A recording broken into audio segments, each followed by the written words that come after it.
চব্বিশে বাংলায় একলা লড়বে তৃণমূল। কংগ্রেসে বিস্ফোরক মমতা বন্দ্যোপাধ্যায়। মমতা গরম, কংগ্রেস নরম। জয়রাম রমেশ বললেন, মমতাকে ছাড়া ইন্ডিয়া জোট কল্পনাই করা যায় না।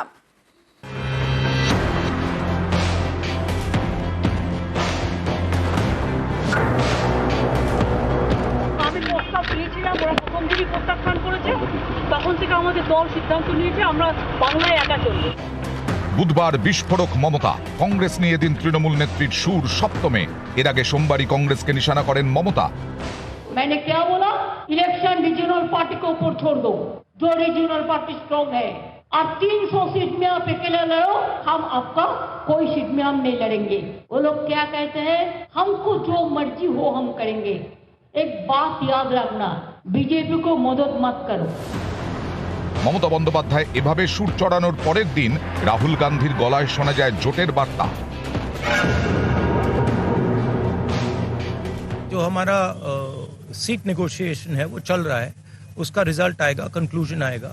बट हमारा ममता जी के साथ मेरा पर्सनल और पार्टी का बहुत अच्छा रिश्ता है। हाँ, थोड़ा थोड़ा होता रहता है, कभी कोई उनका कोई बोल देता है, हमारा कोई बोल देता है। These are natural things, these are not things that are going to disrupt anything. এতে অবশ্য বরফ গলেনি। বুধবার কংগ্রেস নিয়ে বিস্ফোরক মমতা বন্দ্যোপাধ্যায়। আমার কোনো কথা হয়নি এবং আমি প্রস্তাব দিয়েছিলাম, ওরা প্রথম দিনই প্রত্যাখ্যান করেছে।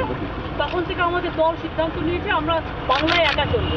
ইভেন ওরা যে আজ থেকে র্যালি করেছে, আমাদের একবার as a matter of country, আমি ইন্ডিয়ার অ্যালায়েন্স আমাকে একবার জানিয়েছে যদি আপনার রাজ্যে যাচ্ছি, না জানায়নি।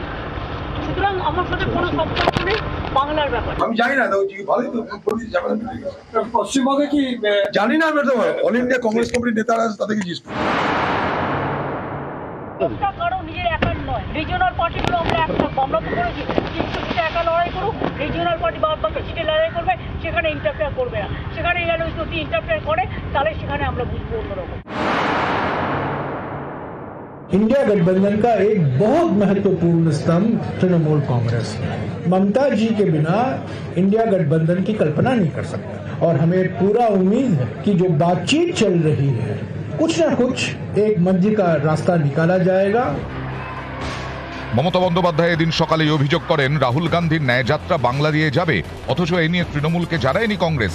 এরপর এদিনই বিকেলে সোশ্যাল মিডিয়ায় পোস্ট করেন কংগ্রেসের জয়রাম রমেশ। জানান, বৃহস্পতিবার বাংলায় ঢুকবে রাহুলের ন্যায়যাত্রা। নিউজ 18 বাংলা।